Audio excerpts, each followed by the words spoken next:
Piao AP Multimedia and our Gusa Oshe. NYANSAPO Jumadie Abibirem na yede ebesomo no. Ene den so ye na chinchina na ebepiemu ewo bono sunyane na ye wo sesi yi. Jumadie yede ebrewo eye anyensem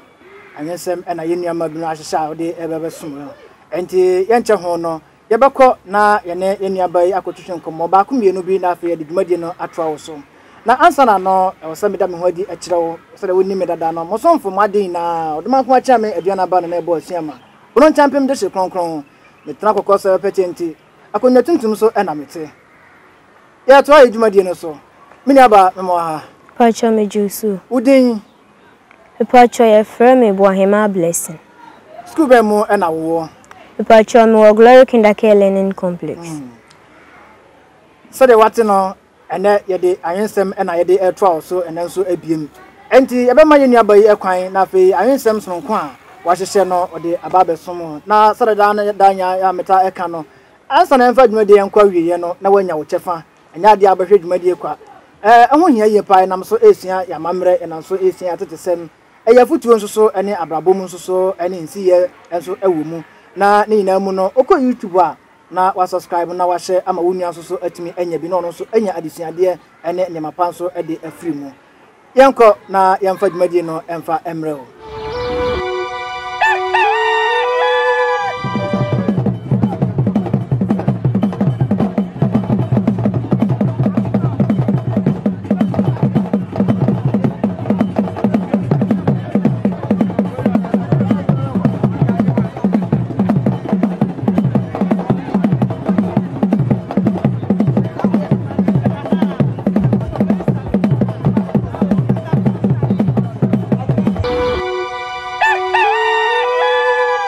midinde na kwanhira Boahemaa manwensem a me beken yato ne din se dabi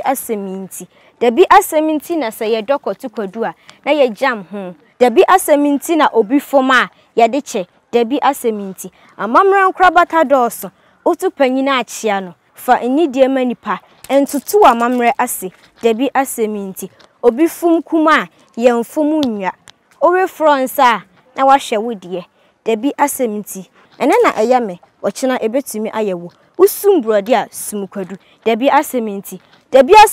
o dabi aseminti fa asem che jamanin kai shima mentwi bokra oh atwetan ne atwetanenam dabi aseminti eya kasa onipa ho utu nipa achia no wosuwa wo madudu umu nipa yi dachi aseminti o ababawa abrantewa hwewatade mu ebeya ankabrafom dabi aseminti obi ayemo ase waade sensu obi fumu anampo se obi tiawa fa wanito dabi aseminti uhunu anomakro a ento no abo uhunu ohoho a emu no animtia dabi aseminti akwase wabra mane hume dabi aseminti yembetimi asesa ama yehunu nsuruma awiakete eni atutrasem emma kakabensam nyawde emmo apo emfa sisi enya wontuma dabi aseminti medam ase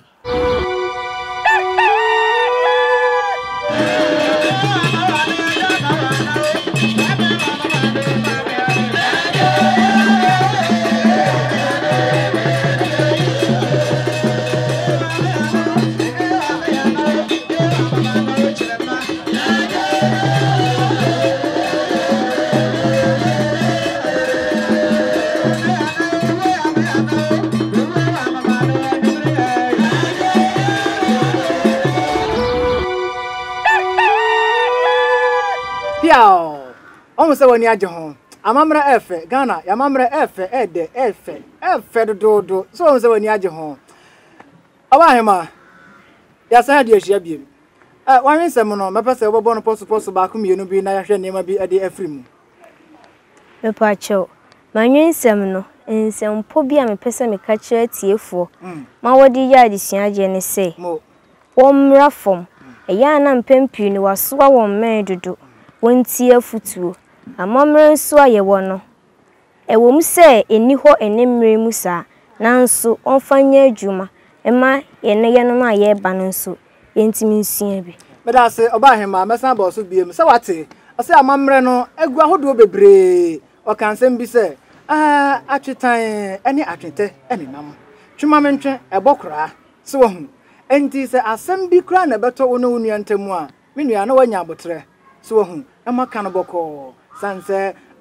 etre ni tre enka na nkyere se ba bifo mefa nkonkodi yenye ne sa se wo hu enti o kire mu so se oso a wo men dodo ebe ya nka brafom abrante hweba bia wo trousers e da abaya hweba bia wo skirt wa pam hweba bia so se wo hu ne nyina no eho asem na amamre eka ho asem amamre etu ho fo na Boahemaa anyensemi ebo ye me no mi nyina akokọ se ebe ya yentwe ho emfa emfiri ho na mmom no yensua ya amamre ya tetesem kwan ya nananom efa so etete yen no yema yani enko enomom eho na entumi emoa yen wo ye Ghana ni mo wani nko Ghana ya fade ho Ghana kwan ya fa so yesiesie ye ho yemfa yani enko ho na yema enomom ensom boma yen yenya se kwasi broni akwasi kokọ ne niema ana sabe atu agusu ayeye empo no mo wani nko ye nuane ayedi ene nkra de yetre yeye yare e ba ye nti Ghana mampanyini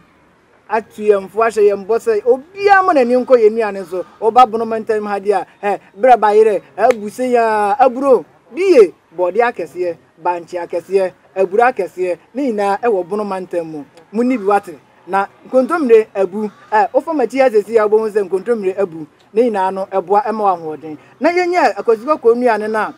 aye nyaro wanko ano yemfa ento kakra ma me masan ba oso biem asampo ba ku mienu bi nso so a obeyi apie ewo wanyensanum na eno nso so ye ne atiefo anasa ahwefo abobo ho anasa yacha emu afuturo ebiem so ene sen oh na me de meka ne se ebere bia no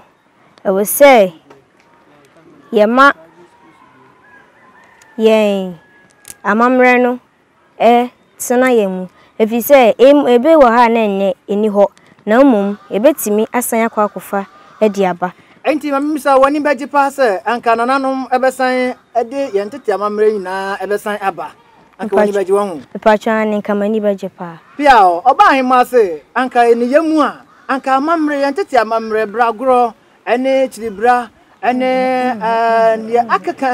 aka ho nyina no anka nananom enhwe no famra na aboa ama yenso nkyiriman no yehu yetetesem yehu babie yefri sanse wirefi kro hwina ben a da bia metaka oyira ewa dwabo ase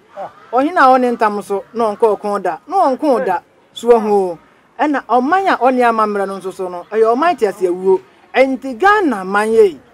sade Boahemaa nyensen ekire no yenhwe na yema yani emra ye ho so sade be ya abre na abre nyina no ye be twe amofra na atenase panyini wo fi a da su ne bampa eye atetesem anase amane kwanso yegitum adi kwanya afa so afa wafade me kire wa ho siesie mu bomoden na nya de ese na ifata sanse mofra na wo fi hon esua firi ho ema de wo abonten no ema de wo hunu wo kasafori na ho de so no eye man bi so ene yo ya emwa no emfata yen no memma enumom eni utirimu dem ma nyi enumom entum na suatra bebrebe no emwa yen Ghana mama yemra fom mama yema yenimra ye ho so na yeyira ye nema papa bi yeyira ye nema papa bi kwasi broni hu ye amamra yi a titiro ye kente ene yensika adwene ahodo na wani gye ho pa nanso yenya akasa ye de ya ade no yeni enso mama yema yeni emra ye ho so na yemfa ye nema papa no emfa eni dwuma ebetumi aboa yen enti sade ye ka no nananom ye mo asade ahimafo a wo bono mantamu etitire ani sunyan krodua mu fiepre Boahemaa nana we de bo mu ase ema wo bomoden na wo ne ahimafo wo mpanimfo entrance na ne ese mmofra yi a sabre wo pegya yi sempo no de akwasi bro ne ka no se scholarship yi bi mpo ena se wo de be ma ye mmofra yi a se wo be fa mmofra yi ho ka na watimi akọ school atimi asuade asua ya mamre akọ animu akọ akiri na wonom nso sanse mpani mu ana mo ka se mpani mo to sa ekọ mabunu diem na daachi bi ho no mo kọ no yenya ye beba ababefa akiri no akonwa no yenso yanyira amamre no sanse se mo amfiri sabre amfa nua yemu a mo kọ a mu gya ho manyanya ye betoto apapa so nana enti moma mohomene so na tumi a na tete ekura mo na amamra na modi bu man no na modi tete mofra no monsan famra biem na enso so ya krado say ye besom na yenso ye di adijuma Boahemaa we de masan ba so biem ansa na ye di dwumadi ne beba wiye no obeto ntiankra e di ama wachecherefo na fe osan ada school na edi biem na obi hwe a wo mu say ampa say ye bepiem e wo bono mantam mu yenko yo atiefo medenchia suronko ekoma mesuku mu atichafo nyina enkankane owura Emmanuel yebo asuama eni owura Ebeneza aye enchia suronko enkoma mawofo owura ni owura yere owusu afenso misansi subiem se me free Glory Kindercare Learning Complex a ewo sunyani fiepre bunu mantam na me wo hanu se Ofri Glory Kindercare Complex ewo sunyane fiepre wene mo bunu mantam na sabre ye wo no enti se de madika aka no nananom ye dan mo mama mo homene so na ya mamre ne ya manne no entimi emfa na ntoma pa emfa enfira sanse se ankoba ne sa daati bi ho no ya mamre no ebeyira edidmede na ebewiye menimiye se wani age ho pa eyiye so de edikan aman wama wanya ntiye no oba modern subscriber na wonso wa hye ama wonuanom so enya bi na atimi aboa ma dwumadi so atimi akoyiye kama pa bomodern na hye ye dasene ye besa ene wa hye bi o piao